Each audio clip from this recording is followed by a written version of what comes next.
Hello and welcome back. Today I have a lot of things on my mind regarding events, and so I figured I'd take a moment to make a video about how to get the most out of being at a convention. It's pretty straightforward. It's going to be more of a short and simple video, so here we go. First is the 6-2-1 rule. You may have heard of it, you may not know what it is, but this is what it is. 6-2-1 is 6 hours of sleep, 2 meals a day, 1 shower a day. Is a must. Don't smell bad. Make sure you got energy. The food's real important. And 6 hours of sleep, you'd be surprised how little of it you can actually get. You'd think it sounds doable, and it is doable.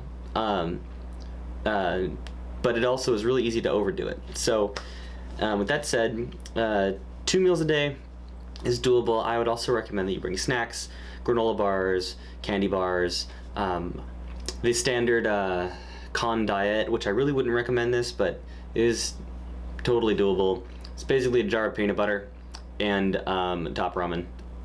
Try and avoid it. Budget yourself. Budget for eating at the restaurant and the hotel, which is really expensive, or walking around. Go explore the area, get some food from the local place. Most of the fun and the cons happen in the evenings. After most of the time, the best way I can describe it is after the vendor hall closes. That's when a lot of the social fun things happen, especially if you're in the drinking age group. There's lots of room parties, dances get crazy, they start to, there's a lot of evening panels that tend to be geared towards more mature humor. With that talking about the panels specifically, before the event, you can typically see what's going to be happening, when it's going to be happening, like a month or two before the event actually happens. They'll get all that in place, and you can go through and make a list of all the ones you want to see. Now, you'll probably notice that a lot of them overlap. A lot of the ones you want to see will overlap with each other. So my best advice on this is don't have solid plans. Be kind of like Jell-O with your plans. Don't actually always plan on getting to everything. You probably won't. You'll bump into friends. They'll say, hey, let's go hang out. You'll be like, I'll be in this constant struggle. Just kind of go wherever. Make it your thing. Like make the con how you want to, but also don't fight it either. Don't fight the spontaneity. So that said, making friends.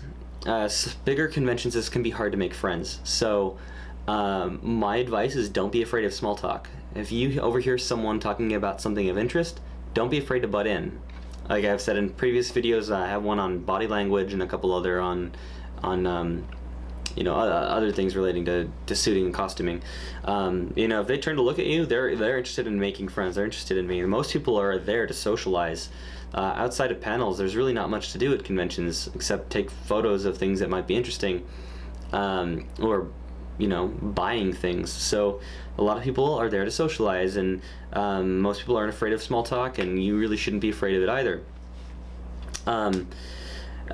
If you find it's incredibly difficult to make friends and you really want to meet new people, and you're local, it's really important if you're local, don't be afraid to sign up to be a gopher or a volunteer at the event. You'll meet people, it'll put you in a spot where you'll have to interact with people on a regular, and when you bump back into them in the evening, they'll remember you, and they'll maybe ask you to hang out. And the people that you work with, some of them may be full-on staff, some may be paid, some may be unpaid. Most of them are unpaid. But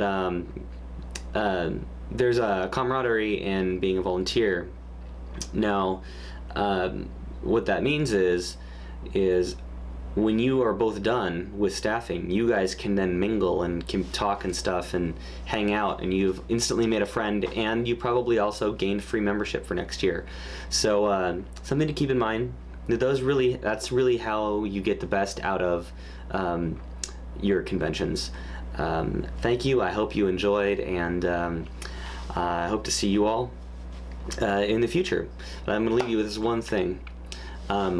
What is your favorite animal? Leave it in the comments below, and remember, like, subscribe, favorite, share this video, and if you want, follow me on Twitter. I don't have a Facebook, I recently got rid of that, but definitely on Twitter, very, very useful. So anyway, I try to answer all the questions below. So if you have any questions or anything like that, let me know in the comments below. You guys have a great day.